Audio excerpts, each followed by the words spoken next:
Nyt tulee 2.7. Hetkinen, tuolla näkyy joku kylmempi. Olitko äsken tuolla hautakiven sivulla? Jep. Ghostboxkin näyttää jotenkin toimivan oudosti. Ja nyt tuntuu tosi kylmältä mun sormissa. Kun pimeys laskeutuu, jokin muuttuu. Aistit herkistyvät. Saatat kokea jonkin olemattoman läsnäolon. Onko se mielikuvitusta vai kenties sittenkin totta? Sarjassa tutkimme kummittelua ilmiönä, erilaisia myyttejä ja legendoja sekä testaamme erilaisia laitteita ja rituaaleja. Kukaan ei tiedä, mitä kuoleman jälkeen todella tapahtuu, onko taivasta tai välitilaa olemassa. Sinä katsojana saat tehdä lopullisen päätöksen. Uskotko henkimaailmaan tai tuolla-yleiseen?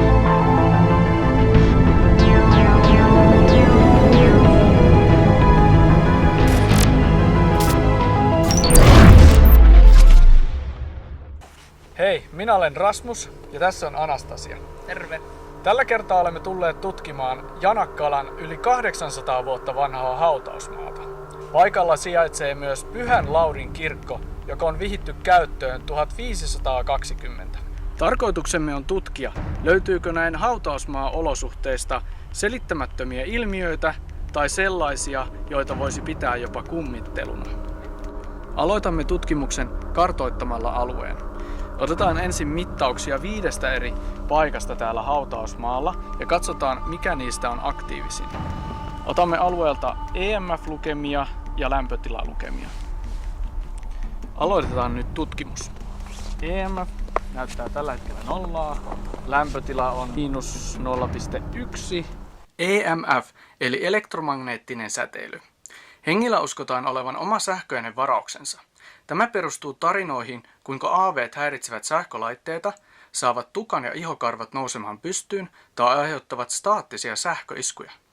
Käydään ensin tätä uutta aluetta läpi. Katsotaan, saadaanko täältä mitään. Lämpötilassa on pieniä desimaalivaihteluita. EMF on koko ajan nollassa. Uskomusten mukaan aaveet ja henget imevät lämpöä itseensä ja näin ollen aiheuttavat kylmiä kohtia. Eli tämä uudempi osa hautausmaasta vaikuttaa aika rauhalliselta ja täältä ei tullut mitään EMF-lukemia. Seuraavaksi mittaamme tästä kirkon luota ja katsomme saadaanko tästä mitään poikkeavia lukemia. Eli lämpötila on 0,4 tällä hetkellä plussaa, EMF on nollassa. Kertomusten mukaan enkelit ja demonit voivat ilmetä myös lämpiminä tai kuumina kohtina ympäristössä. Lämpötila pysyy tasaisena ja EMF on nollassa. Rävänhenki voi ilmetä kylmänä tai kuumana, joten se sekoitetaan helposti demonisiin ilmiöihin.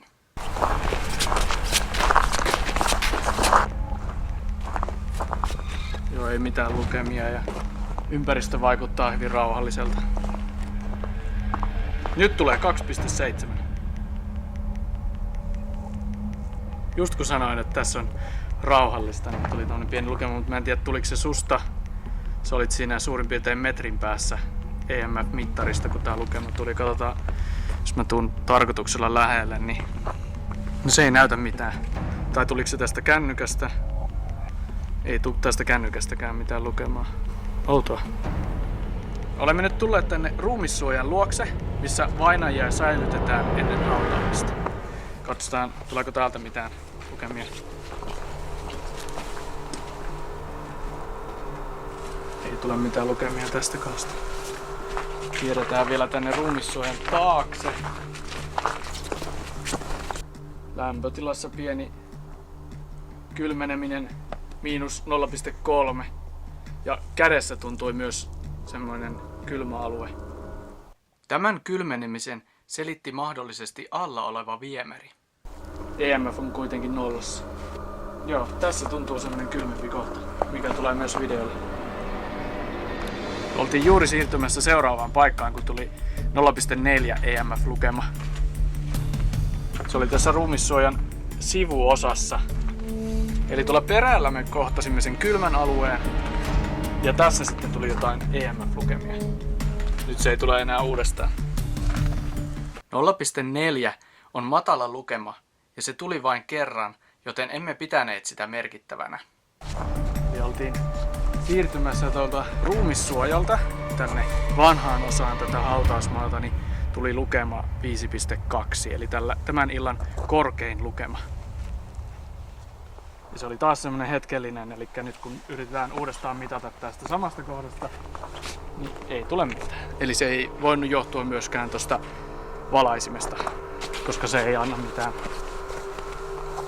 lukemaa tähän, vaan se tuli ihan keskellä tätä tietä tässä kohdassa. Lukema oli korkea, mutta emme saaneet tästä kohdasta muita lukemia. Ehkä pientä kylmyyttä on tässä havaittavissa. No niin. Olemme nyt täällä vanhassa osassa hautausmaata ja tehdään tästä vielä yhdet mittaukset ja sitten siirrytään tonne sankarihautojen luokse. Hieman kylmenee ilma. Nyt on -0,3, eli 3 asteen kylmempi on tässä kohdassa kuin muualla. Mutta ei mitään EMF-lukemia tältä alueelta. Eli ollaan nyt tässä Tarinmaan taisteluhaudoilla. Eli tähän alemmalle tasanteelle on haudattu jatkosodassa kuolleita ja tuossa ylemmällä tasolla on sitten talvisodassa kuolleita sotilaita. Käviköhän 0,6. Tää on nyt ollut kaikkein kylmin paikka. Se ei kuitenkaan mitään EMF-lukemia. Osa lämpötilaeroista tuli maaston muotojen ja ilmavirtojen mukaisesti, mutta me etsimmekin pienempiä ympäristöstä poikkeavia kohtia. Käydään katsomassa vielä tuo ylempi tasanne. Ei tule mitään lukemia tästäkään.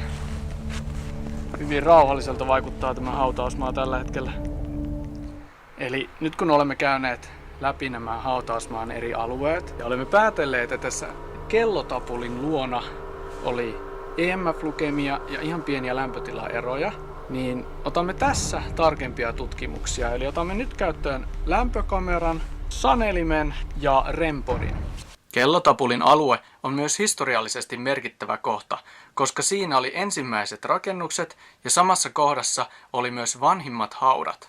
Ja juuri nytten lämpötila kävi -0,9 astetta, eli selvästi kylmempää kuin missään muualla. Eli laitetaan tämä REM-pod-laite tähän kellotapulin kulmalle.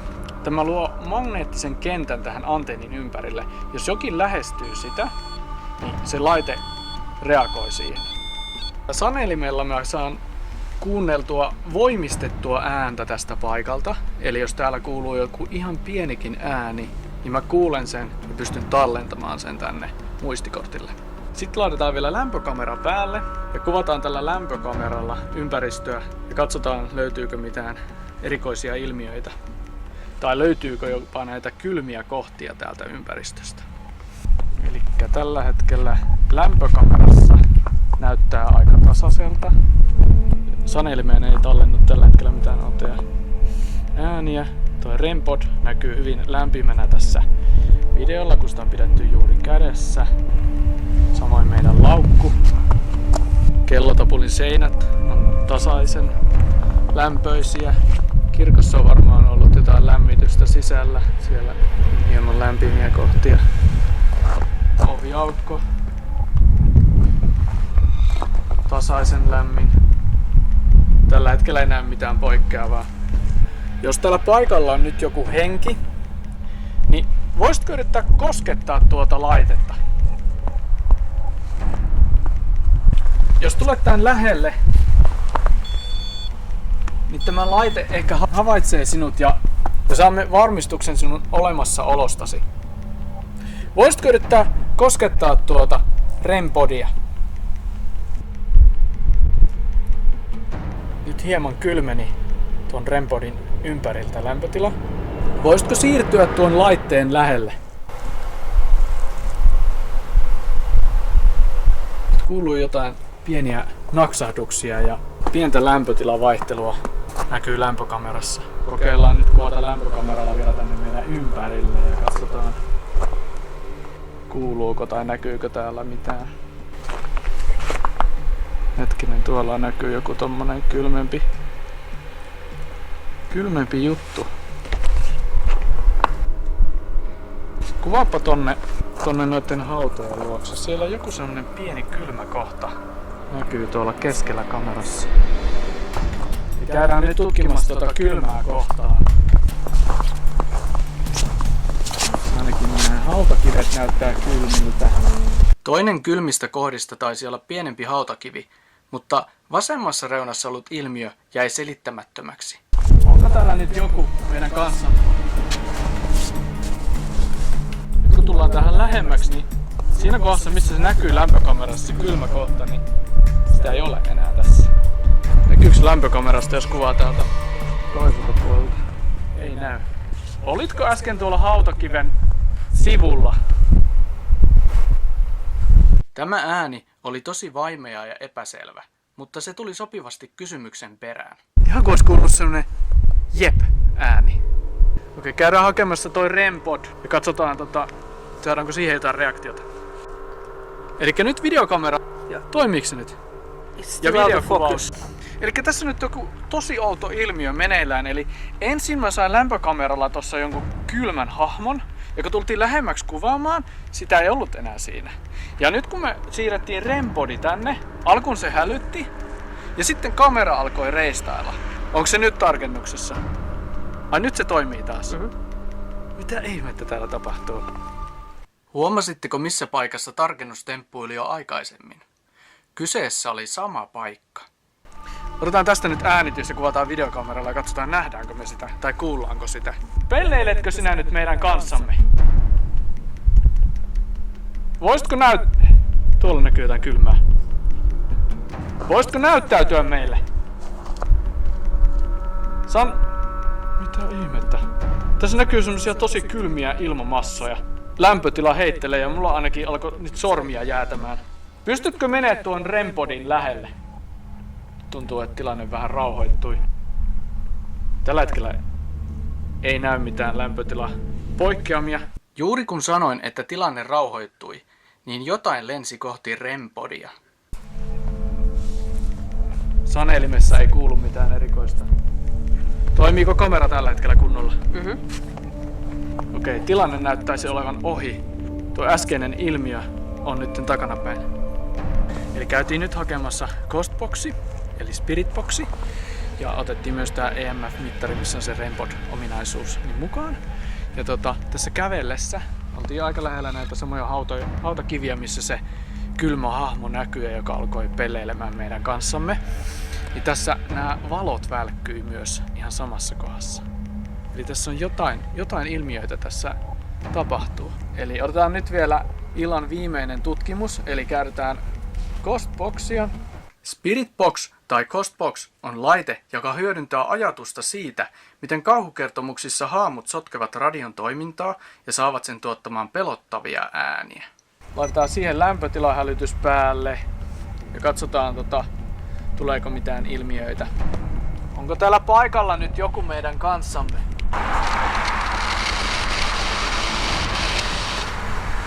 Onko täällä nyt joku meidän kanssamme? Monet uskovat, että Spiritbox-vastaukset ovat vain pareidoliaa, eli ihmisten kykyä pyrkiä löytämään aistimistaan asioista jotain tiettyjä kuvioita, kasvoja tai sanoja. Yritätkö se häiritä näitä meidän laitteitamme?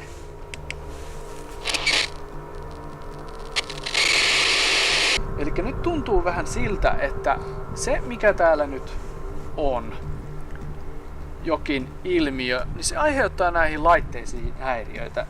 Tää Ghostboxkin näyttää jotenkin toimivan oudosti. Meille jäi epäselväksi, oliko kylmä tai kostea ilma tehnyt nämä häiriöt Ghostboxiin, vai saimmeko me itse laitteen sekaisin liikaa säätämällä. Kyseessä saattoi olla myös vähissä oleva akku, tai ehkä kyse oli sittenkin jostain tuntemattomasta voimasta. Se ei pidä semmoista normaalia ääntä, mitä se muualla pitää. Kokeillaan vielä kuitenkin muutamia kysymyksiä kysyä, mutta nähtävästi jotain elektronista ilmiötä tässä on paikalla. Voisitko yrittää koskettaa tuota REM-podia?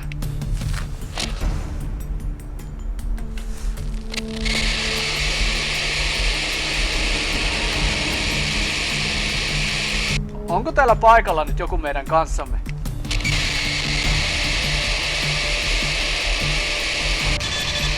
Eli nyt tuli lämpötilahälytys. Ilma on kylmennyt tässä paikalla, mutta emme ole saaneet vielä mitään vastauksia tällä laitteella. No se edelleen hälyttää sitä lämpötilaa. Kokeillaan nollata siitä tuo lämpötila. Ehkä mä otan ton EMF-mittarin käteen ja kokeilen tässä samalla mitata, että jos täällä nyt liikkuu joku meidän ympärillemme ja aiheuttaa näitä häiriöitä. Otetaan Spiritbox päälle. Tosi outoa. Sanotaan, että jos aiheuttaa näitä häiriöitä näihin sähkölaitteisiin, niin luulisi, että siitä saisi jotain EMF-lukemaa myös. Se näyttää ihan nollaa. Ei mitään lukemaa. Outoja sähköisiä häiriöitä, kylmiä kohtia, mutta ei vastauksia Spiritboxilla, eikä selviä EMF-lukemia tässä kohdassa. Taas lämpötila hälyttää. Edelleen muuttuu lämpötila. Oltiin juuri aikeissa lopettaa. REM-podi hälytti ensimmäistä kertaa. Se oli semmonen suurin piirtein tämän tasoinen, eli se on ollut noin 20 senttimetrin päässä tästä antennista. Kato, nyt tulee paljon voimakkaampi. Illan ensimmäiset REM-pod-hälytykset. Ja nyt se hävisi. No nyt se hälyttää taas. Katsotaan siis. No nyt se jää jumiin siihen. Onko tässä kohdassa nyt jotain? Jos mä tuon sen tänne kauemmaksi. No se edelleen hälyttää. Nyt se jatkuvasti hälyttää, elikkä no nyt se lähtee pois. Lämpötila kylmeni ja REM-pod havaitsee jotain tässä meidän luonnomme. Nyt tulee melkein, tää tulee ihan maksimihälytystä. Ja nyt tuntuu tosi kylmältä mun sormissa. Apua! Mitä täällä tapahtuu? REM-pod hälyttää jatkuvasti. Lämpötila on tosi kylmä. Nyt ilmiö on ohi. Jos katsotte tarkasti taustalle, niin huomaatte kuinka valot välkkyvät samalla hetkellä kun jokin häiritsee laitteen magneettikenttää ja aiheuttaa kylmää tuntemusta. Hyvin erikoista. Olemme nyt tutkineet tämän Janakkalan hautausmaa-alueen. Mittausten mukaan lämpötila oli suhkot tasainen. Täällä oli muutamia kylmempiä kohtia. Saimme muutamasta paikasta EMF-lukemia, eli tässä kellotapurin luona, missä on alun perin sijainnut puinen kirkko ja missä on kaikkein vanhimmat haudat, eli 1200-luvulta, niin tässä tuntuu olevan kaikkein aktiivisin paikka, missä saatiin myös näitä sähköisiä häiriöitä tosi paljon. Ja saimme REM-podin hälyttämään ainoastaan tässä kohdassa hautausmaata. Eli tässä samassa kohdassa oli myös näitä valojen välkkymisiä. Spiritboxi ei meinannut toimia, eli tarkennustemppuili. Tosi voimakkaita ja erikoisia ilmiöitä. Tutkimuksemme vahvistaa käsitystä siitä, että kummittelun tapaisia ilmiöitä voi kohdata hautausmaan olosuhteissa. Pitää kuitenkin muistaa, että on eri asia, onko ilmiöiden takana todella paikalla vaeltavat henkiolennot, vai löytyykö kaikille lopulta jokin luonnollinen